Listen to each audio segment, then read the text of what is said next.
Let me set the scene for you. Yu-Gi-Oh! Is a bit desperate for sales at the moment. Out of the 25 products released in 2023, only about 4 to 5 were successful.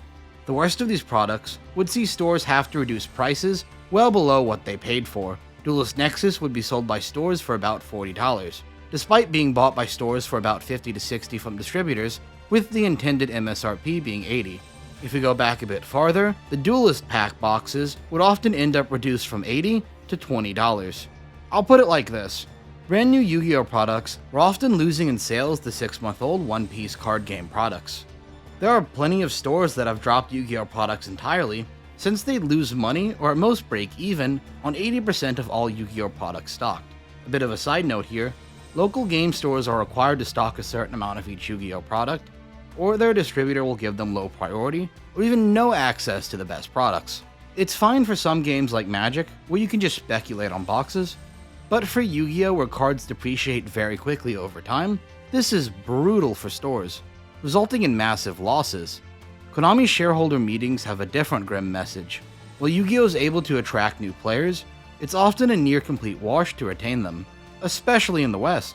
Yu-Gi-Oh! Master Duel's new player intake has stagnated, and Yu-Gi-Oh! Duel Links is slowly dwindling into nothing entirely. While large-scale events such as YCSs and WCQs are performing better than ever, local-level events tend to be struggling. Established competitive players are generally loving the current state of the game, but it gets very rough for everyone else, especially with the average competitive deck being around $40 to $60, and the best deck of the format being an astonishing 1K. Really, we can't forget that with the economy failing and the cost of living getting higher, Yu-Gi-Oh!'s new player problems are only going to get dramatically worse. That is, if they're not addressed.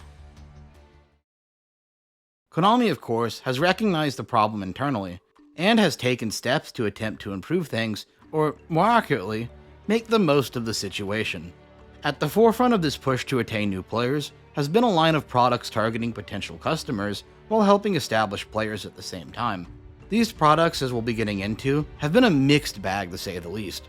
But I think we'll start with the worst and work our way up to the best products.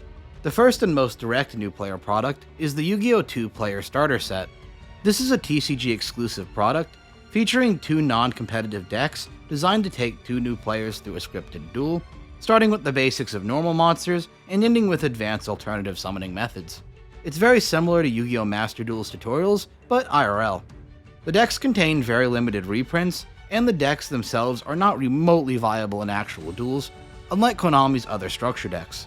That's unfortunate to hear, but did this product actually bring in new players? Short answer, no. The long answer is it got a lot of people to take a first step, but then offered no direction on where to go for the rest of the marathon. The 2-player starter set also sold below expectations, still being overstocked and sold at a loss by a ton of stores. In my opinion, probably by design. Tutorial-wise, it's very okay. I like the graphics explaining the rules quite a bit, but they're so mixed up in this guide, it makes it very hard to use after the initial duel. It's all out of order and very random, and poorly thought out, especially with what cards it uses to teach different effects. It covers some stuff very well, but it does miss out on a ton of mechanics, such as link summoning and pendulum summoning, but I guess that's fine for a new player if you're brand new.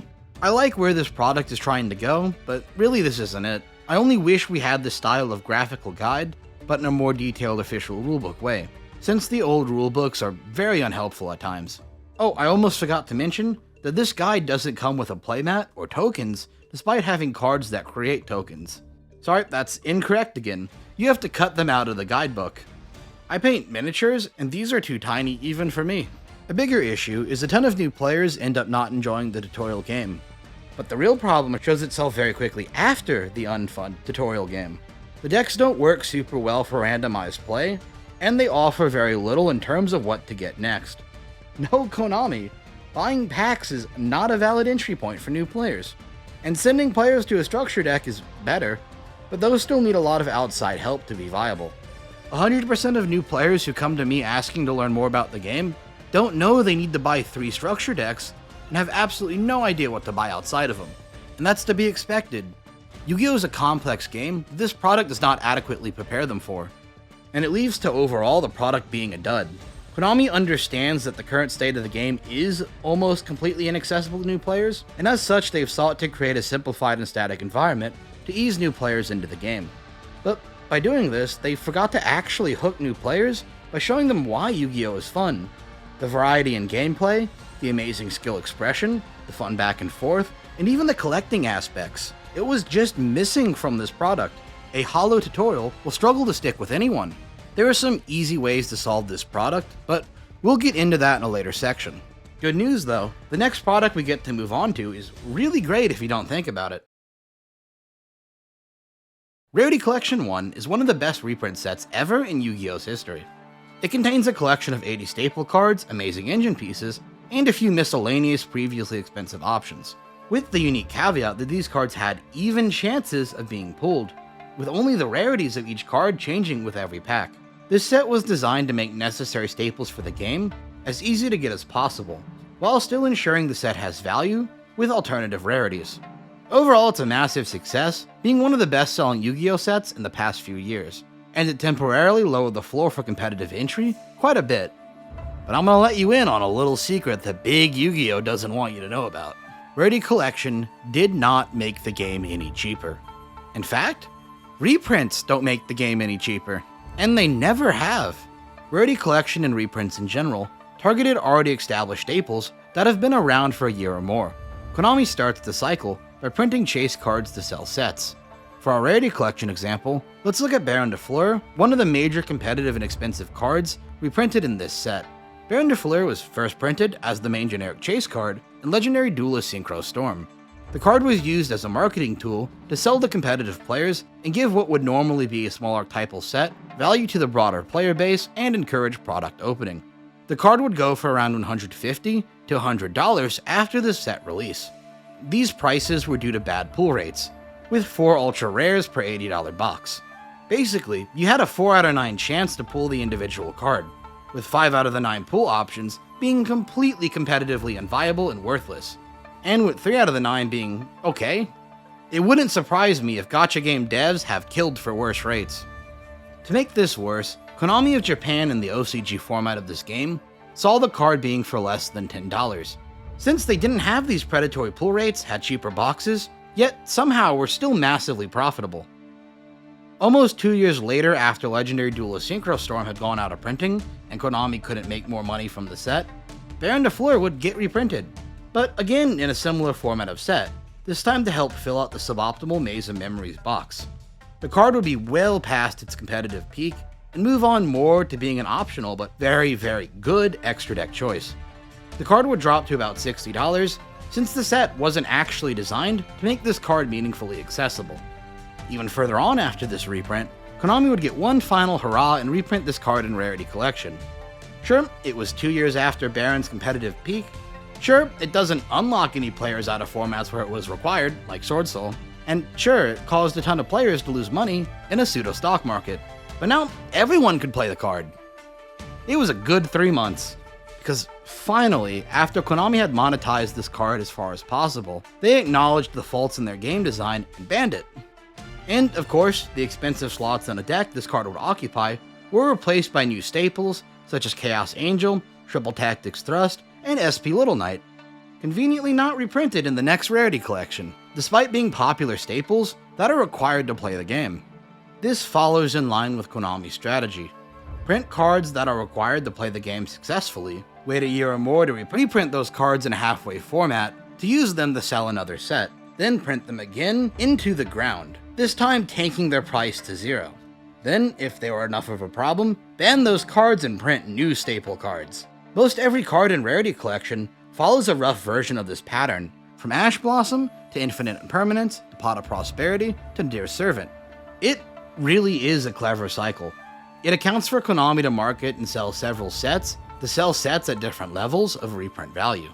And more importantly, and much more insidiously, it generates goodwill and will have players pretending as if Konami has fixed the issue, and they'll market the product for them, when in reality, nothing has changed. You still don't believe me? Fine, let me put it like this. It took the average prices of competitive Yu-Gi-Oh decks about 2 months to climb back up to where their pre-Rarity Collection price was. And then even farther on, it was followed by the notorious Snake Eyes meta, being a tier 0 format with a $1,000 deck.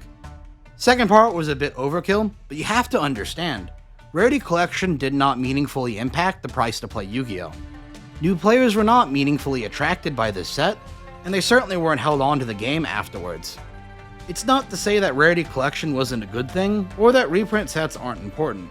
When they're done right, they can avoid the price creep that naturally occurs when games go on for decades. Reprint sets are also excellent ways to ensure that legacy archetypes getting support can have the cards be accessible and fresh in the minds of the player base. A win for marketing and a win for players.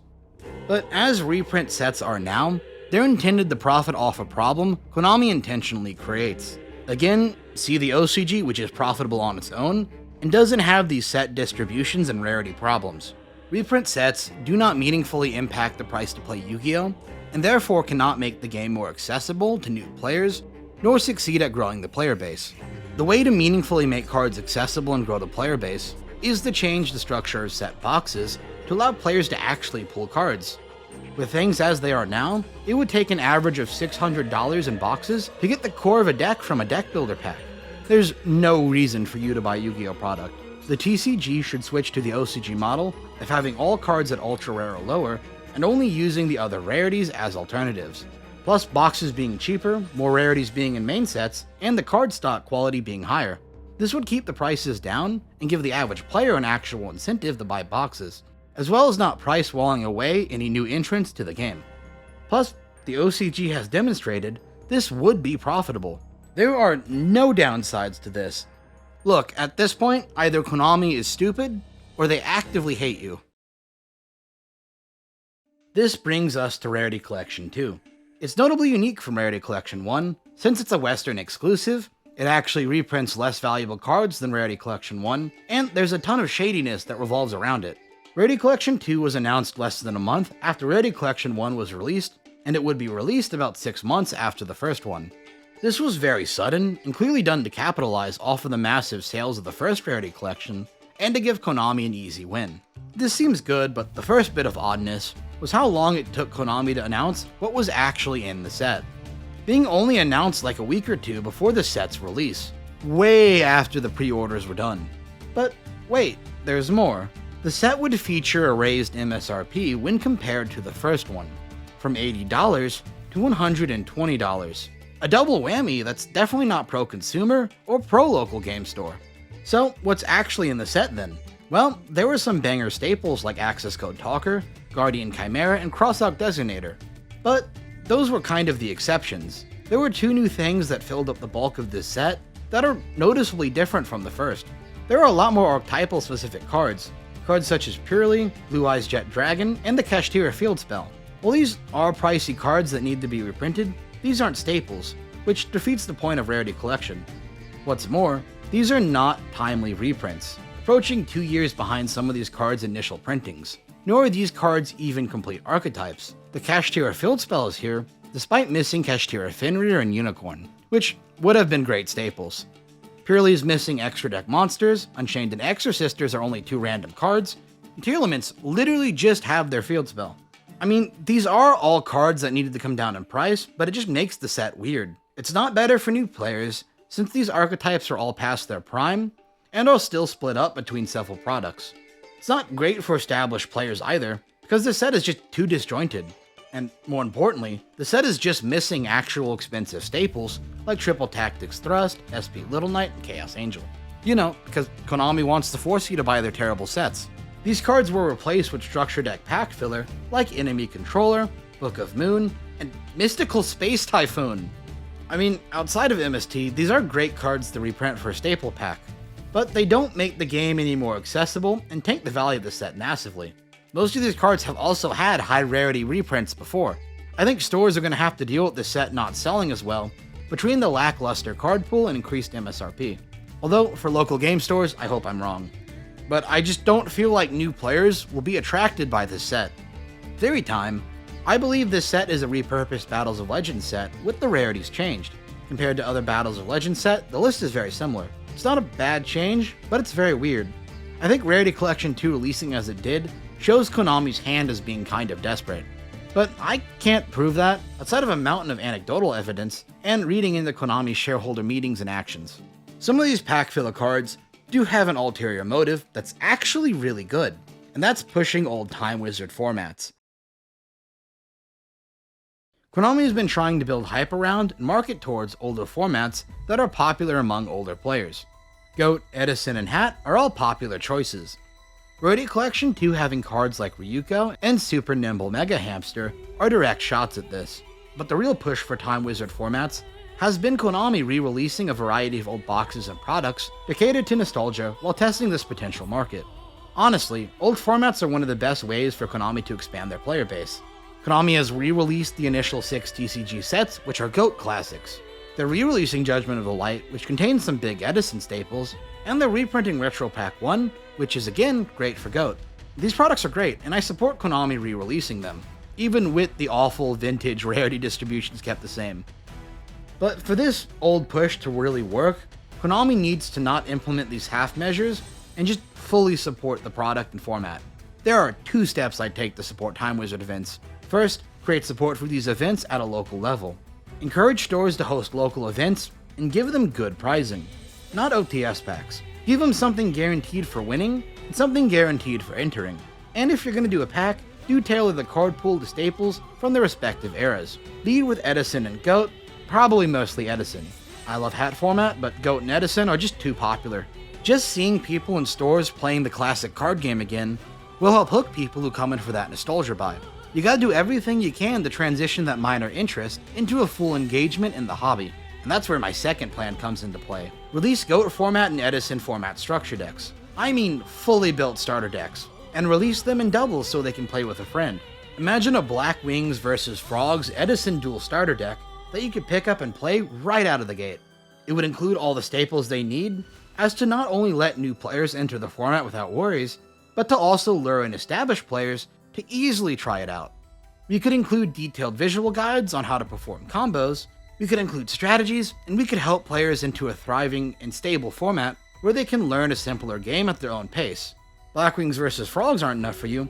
Imagine an Edison Hero vs Lightsworn dual structure deck. I would sell like hotcakes, having both anime and classic Yu-Gi-Oh nostalgia to market with. Of course, I think we should also get even simpler with GOAT format structure decks. Here's a mock-up for GOAT Control versus Chaos Turbo. Get the names and boxes right, and you'll have one of the best-selling Yu-Gi-Oh products ever, and one of the best basic tutorials for new players.